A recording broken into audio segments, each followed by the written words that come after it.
So the story goes, they had wrapped the movie. They had shot everything that they were possibly going to shoot.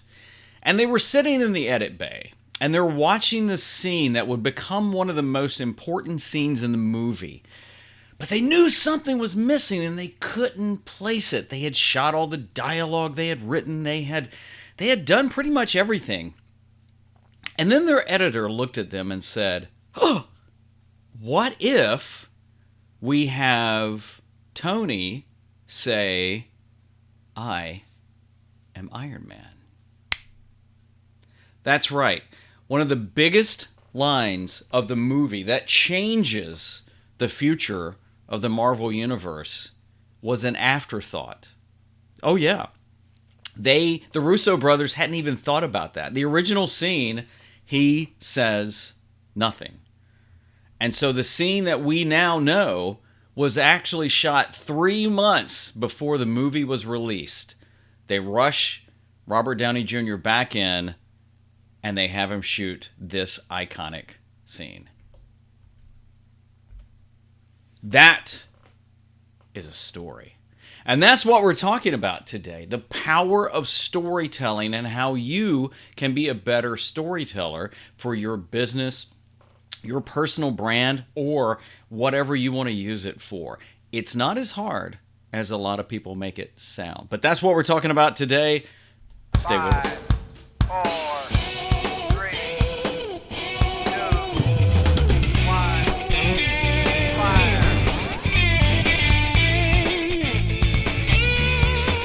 And welcome to the Explore, Share, Impact video show. I'm Kevin Colby with Kevin Colby Media. I'm so glad you're here. The point of this whole thing, everything I do, is to help you explore your gifts and share your story and impact the world. And today we are talking about storytelling. I got to tell you right now, so I use Ecamm. This is not a plug for Ecamm, but then again it is. I use Ecamm to stream live and love it, and I also use my Stream Deck. And there's been a brand new upgrade. I also use my my Canon DSLR. And so literally with 10 minutes left to go, I'm still trying to figure some things out. So hopefully it'll be a smooth show today. But that's what we're talking about, is storytelling. And I don't know whether you're watching this live on Facebook or YouTube, or you're watching the replay later, but I hope this helps you. I also want to mention the Facebook group that we have. It's called the Explore Your Creative Gifts Facebook group. Would love to have you be a part of that. It's a smaller community where we share a lot of things in there and just continue to help people explore and share and make an impact. But today we are talking about storytelling. I'm going to give you some examples of some stories and why it's important. Here's the funny thing. Storytelling, you would think now it's like the new buzzword. Everybody's a storyteller, and we need to get into storytelling. Well, the reality of it is storytelling's been around for a long, long time. I mean, you can go all the way back to biblical times. Even before Jesus, there were stories. But, Jesus told parables, which are really stories. And then I remember, not personally, but I remember, the images of people sitting around the radio listening to radio stories, not just news, but just, dramas and things like that. And then, I remember hearing stories from my grandfather and uncles and parents. And then we tell stories and read stories to our kids. But there's so many ways that you can tell stories that aren't even just verbal. Images, video. In fact, let's just think about images for a while. When you are flipping through a magazine, there's only an image there, even if you look digital, but there's only an image there to help you or that the advertisers may be trying to intrigue you with. So you can tell a story in a single image or video, audio, podcast, or whatever. So I want to show you some importance of storytelling here. And let me know if you have any thoughts at any point. I really hope this helps you be a better storyteller. So, tell you what, let's dive into it. I love this quote. It's by a guy named Jimmy Neal Smith. I have no idea who Jimmy is, but it says, "We are all storytellers. We all live in a network of stories. There isn't a stronger connection between people than storytelling. And oops, I didn't want to do that. I want to do this. I want to stress this again. I believe anybody can be a storyteller. Now, I do believe storytelling is easier than a lot of people make it out to be. Or you may be one of those folks that's like, well, I know I've got a story, but I don't know how to tell it. And there's some tricks and some things, and that's what I'm going to dive into. But a lot of times, I think we've just made it harder than we've had to make it. I do believe that there are some people that are extremely gifted at storytelling. But I'm going to show you some things and share 5 tips that I use that I believe will make you a better storyteller. So let's get back to this. Tell me a story. People love to be told stories. Stories can cut beyond data. We get so inundated with numbers and numbers and numbers. Well, here let me give you an example of a way you can change a story. So, you ever heard the song "Just a Song Before I Go"? It's by Crosby, Stills, and Nash, sometimes Young. Well, here are the facts behind it. And this is a lot of times what most people will bore you with. Well, if you see from Wikipedia, Just a Song Before I Go was a song by Crosby, Stills, and Nash, and it appeared in 1977 album CSN. It was released as a single and reached number 7 on the Billboard single charts, becoming the band's highest charting hit. It's also the band's shortest song. Okay, you get the point. But there's a story behind that is much more, I think, entertaining and intriguing. And here's the story. So Graham Nash is staying at a friend's house in Hawaii, and he's with his girlfriend or fiance or wife. I'm not sure. He's with a lady friend. And they're getting ready to go on tour. Well, the guy who owns the house that Graham's staying at says, I'll bet you $500 that you can't write a song before you have to leave in 20 minutes. So Graham sits down at the piano, and in 20 minutes, he writes what would become one of their biggest hits, Just a Song Before I Go. And so the next time you listen to the song, think of the lyrics in there as, they're talking about flying and leaving. And Graham goes on to say that he still has the $500 that he won from the guy. So you can use that story rather than the facts behind the story and the dry thing that I showed you from Wikipedia. But you can use that to talk about. In fact, I used that story once in a talk I gave at a college about, when you don't think you have enough time to do something. So think about framing the story behind the story of Just a Song Before I Go by Crosby, Stills, and Nash as a way to show that you have more time to do something. It's just powerful, I'm telling you. So, again, why is storytelling so powerful? Well, because I think people are listening. They love stories. They can connect with stories.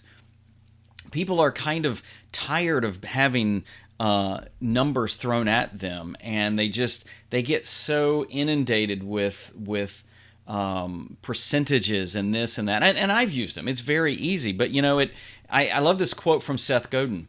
Marketing is no longer about the stuff you make, but about the stories you tell. Now, think about that. We as marketers, I think we've gotten very comfortable with just throwing facts and figures. Businesses are that way. So I want to share another story, and this is one that I experienced, and it's how we turned a potential advertiser client into a client, and it has to do with a swimming pool. So we had a client come to us, and this is when I was a creative director at a Fox affiliate years ago, and we also, not only did we do promotion and marketing for the station, but we also did commercials. Well, there was a big swimming pool company in our area that they just didn't like their commercials anymore. They were advertising, another agency was doing them, and they didn't know what they wanted, but they wanted to meet. So we were going to have a big meeting. I asked if I could get their commercials ahead of time, and we looked at their commercials. And what I noticed was all the commercials were, and I'm making up the facts, but it's like, for $5.99 you can have a hot tub, and we can put an in-ground pool in your backyard for $19.99. We've got financing, and it was just pictures of pools with the the dollars up on screen, and it was just boring. So what we decided to do is I had an idea, and I asked if when they came in, could we look at the spot and could we talk about maybe going into a different direction? And everybody was in agreement. So they came in, and what ended up happening was when I said, can we look at your commercial? And so we looked at their commercial, and I said, let's turn the sound down. So we turned the sound down and we watched it. And I said, here's why your commercial doesn't work. It's too generic. It's just numbers and images of swimming pools and hot tubs being thrown at me. In fact, I could even take your logo off and put another logo on from a competing swimming pool company, and the commercial works, which means it doesn't. So we sat around and we talked for a while. And we started talking about how they got in the business of swimming pools. And come to find out, and this was like the coolest revelation, that the daughter was running the swimming pool company. Her father had started it in his garage. And come to find out, he had pictures. He had like a scrapbook of pictures of customers and handwritten notes for like, I think it was 40 years they'd been in business. Bing! And there was the idea. So what we ended up doing was proposing an idea that was more about the families that they had built pools for. Because you see, they didn't build pools, they built memories. And I think that's even the line we used. And the next commercial we did for them, and this was so different than anything they had done, was actually pictures of their former customers over the years talking about it. And again, we led them down the path that they didn't build swimming pools, they built memories. That's how you can take something that is a traditional spot and make it a non-traditional spot through storytelling. And that's what we're going to dive into. So, how to tell a story. You got to be the audience. And this is key. So when you're telling a story, you got to put yourself in the mind of the audience. Like, what do they want? What are they looking for? Because it's too easy to be what you want the story to be. So I want to share a video that I did that was about our little son who's got special needs, also referred to as our little dude, and a buddy of his at school. And when I heard what Max, his buddy, was doing, I thought, I've got to do a video on that. But I kept making it about what I wanted it to, and it took a while to get to this. So here's the video called Max and Elias. Yeah, he's like a normal person. He just sits in a wheelchair, really.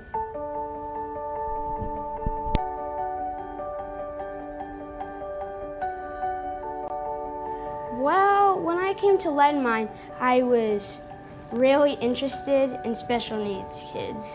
So he started to meet the special needs teachers in the back and started to meet some of the special needs kids that were being dropped off, and he just absolutely loved it. He just wanted to be part of it. He wanted to meet everybody. He wanted to help. I really wanted to get involved with my community in Lead Mine and in school. I really wanted to help other people. Then Max met Elias. I kind of acted natural. I just looked at him and was like, oh, that looks like a nice kid. And I think they clicked right away.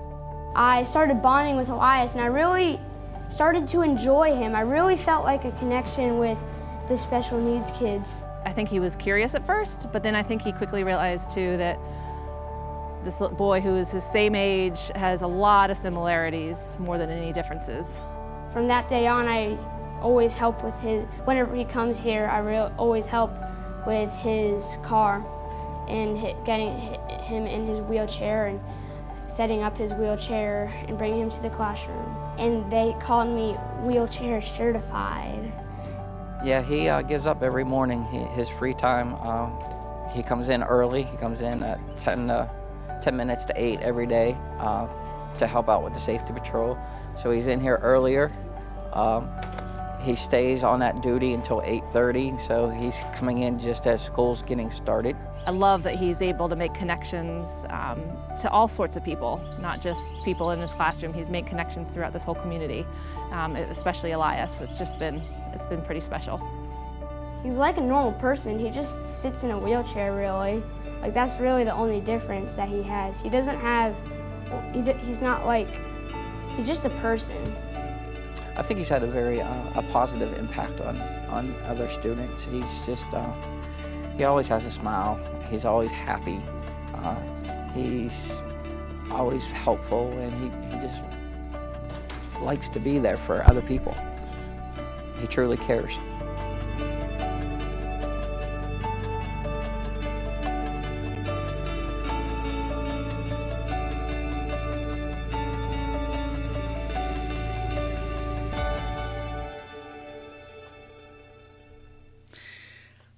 Here's the reason I shared that, is because, you know, that's obviously a very personal story for me, because it involves our little boy. But, you know, when I went into it, I'd heard that Max had volunteered for the safety patrol, and we would see Max, and we could see there was a bond there. So I went into it thinking, oh, okay, here's what the story is. But it really changed, because then I realized I needed to talk to his mom. Then I needed to talk to his teacher. Now, when I got back, I didn't think the teacher had really said anything I would use, but then in the editing, I realized that, you know, I wasn't the audience. The audience was who I wanted to see this and be inspired by Max. So that's the point of being the audience. Another one is, can you relate? Stories have characters. Now, you know, characters don't have to be people. I haven't seen the new Toy Story movie, but from what I understand, there's a spork that's a character that now they have an action figure too. Go figure.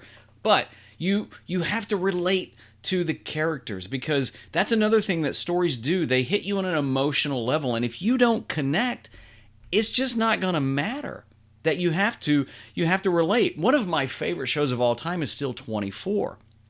And there was so much about 24 I loved. The fact that if you've never seen it, every season took place in a 24-hour day. So every hour of the show was 1 hour, and Jack Bauer was the hero, but he was the anti-hero because he had flaws and he was scarred, and things didn't always go right, and he would take chances, and sometimes they wouldn't work. Most of the time they did.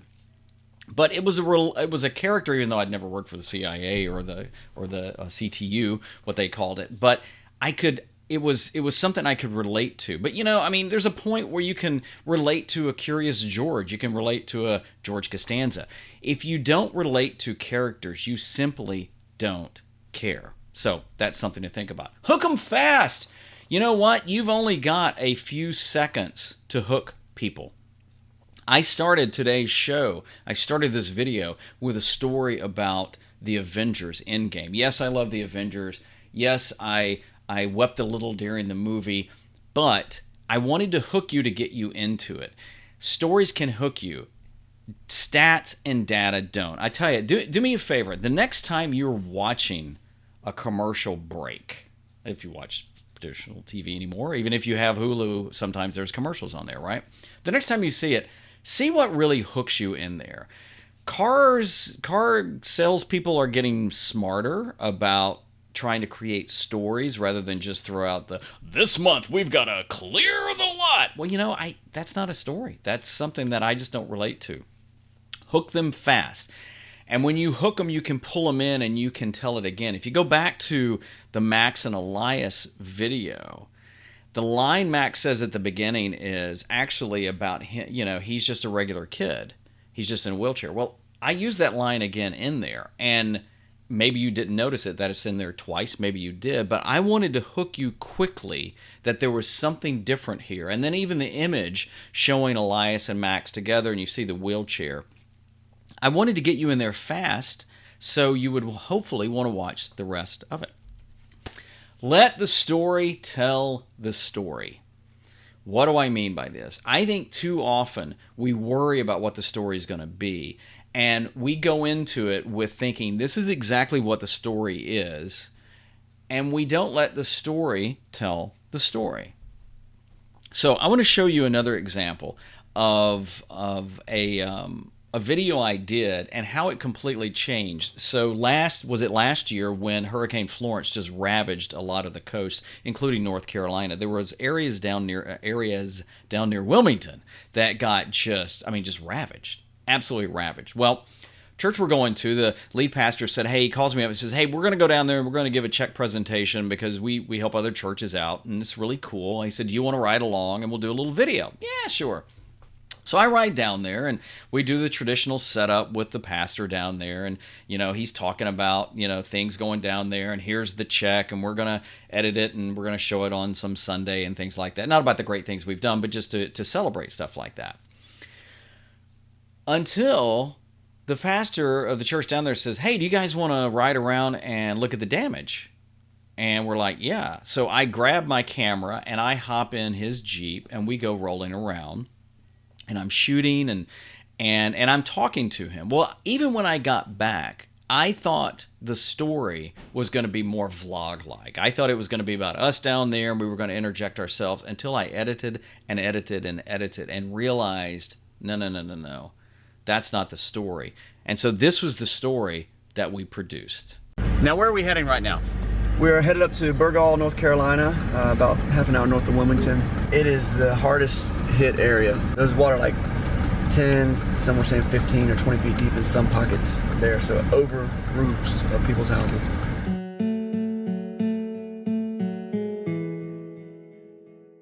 In September of 2018, our nation was hit with a huge storm. Everybody's heard about Hurricane Florence. It's just going to be a relentless pounding for hour after hour after hour. Boy, the situation's just getting worse by the second. And there is still so much of this storm to weather. The Wilmington, North Carolina area was hit just terribly. And you were saying that there's a neighbor over there. So this neighbor right over here, she was airlifted out, and the one across the street this direction was airlifted out by the Coast Guard. They have horses that had to be 2 ponies were airboated out, and the others, they would lead by boat to higher ground so they didn't drown. So how deep would the water be right now where we are?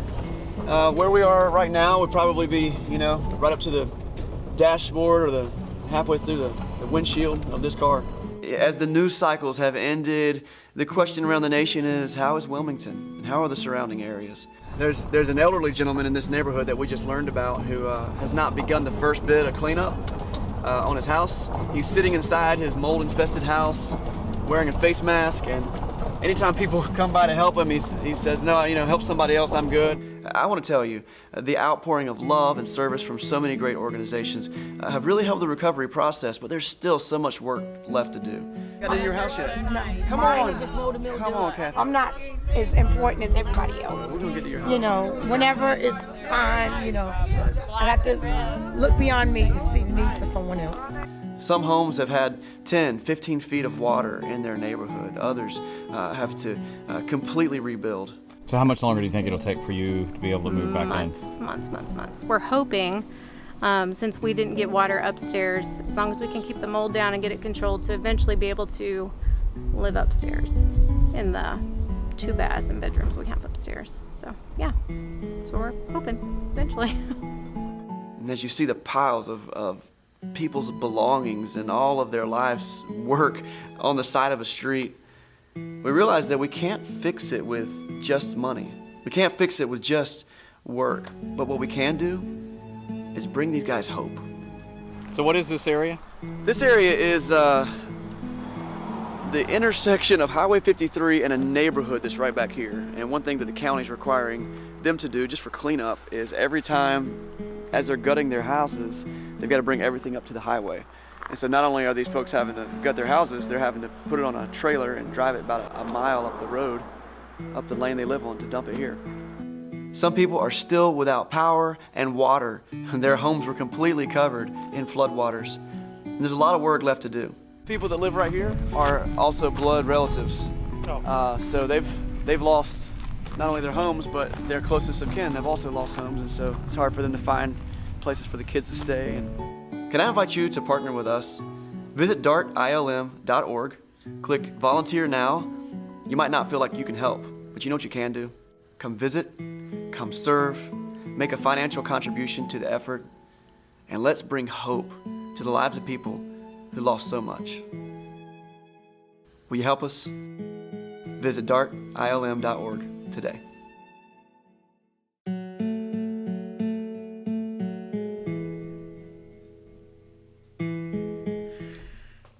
So the reason I want to share that again is, there was a couple of shots of me in there, but again, we came back thinking that, we were going to do a video all about the check presentation, and then I even cut it, and it was more vlog. I mean, there's a lot of stuff that I shot while I was down there, like, hey, what's going on, and stuff like that. I mean, probably wasn't quite that happy, but the more I kept thinking about it and cutting it, I realized that the story wasn't us interjected in there. No, not at all. It was about them and the rebuilding effort. And ironically, what we did is the reason I put the whole dart.org in there is that we gave it to them and said, hey, you guys use this. You guys use this to raise money and stuff like that. So that leads us to our fifth point. Are you smarter than a fifth grader? What the heck are you talking about? So many times when we're telling stories, we get so caught up in being so smart that we forget that we need to, this is not a dumb down the story, but we really need to think about bringing it down to a very basic level of just listening. So, for example, Pixar movies. Toy Story 3. And this is why I think Pixar movies work on so many levels. Kids can enjoy them on one level, and us adults can sit there and enjoy them on another level. So think about this. Toy Story 3, it's really a movie about redemption and forgiveness and growing up and leaving things behind and then passing on things, right? So as the adults, I mean, it gets near the end, it's like, it's a sad movie, and the kids are like, oh, look, there's Woody. Think about how Pixar can do that. So a lot of times when you're creating stories, whether you're writing or they're podcasts or they're images or whatever, think about writing them so a fifth grader could understand them and enjoy them, but an adult could still get it. I think you can do this with a business. I think a nonprofit. I think your personal brand. Now, there's sometimes when you have to have some high-level discussions and things like that. That's not what I'm talking about. I'm talking about from a standpoint of just pure basic storytelling that everyone can understand. Hey, I want to say hey to my bud. Hello. Look at that. From Barcelona. Al Andrew, my brood from down under. I know it always comes out as a it's like a Scottish, but anyway, dude, it is good to see you from Barcelona. Good guy. So I want to recap again the 5 things that we talked about to make you a better storyteller. Things to think about. Be the audience. Can you relate? Have characters, whatever those characters are that you can relate to. Hook them fast, because otherwise they may just not care. Let the story tell the story, and that may mean taking yourself out of the story. And are you smarter than a 5th grader? Make them that way. Write it so people on a 5th grade level could understand it, but anybody else even above that gets it. And I want to leave you with this. There is no greater agony than bearing an untold story inside of you. So think about that. I love that from Maya Angelou. There's no greater agony than bearing an untold story inside of you. We all have a story. You've got a story. I've got a story. I'd love to help you unlock your story, whether it's about your business, your personal brand, nonprofit, whatever. If I can help you, let me know. Reach out, kevincolby.com, and happy to connect with you. But those are my tips about being a better story maker, being a better storyteller. It's not as hard as you may think it is. Thank you. Thank you. Whether you watch this on Facebook or YouTube Live or on the replay, let me know what you think. Let me know how I can help you. Whatever you do, keep creating. We'll see you next time. I'm Kevin. Have a great today.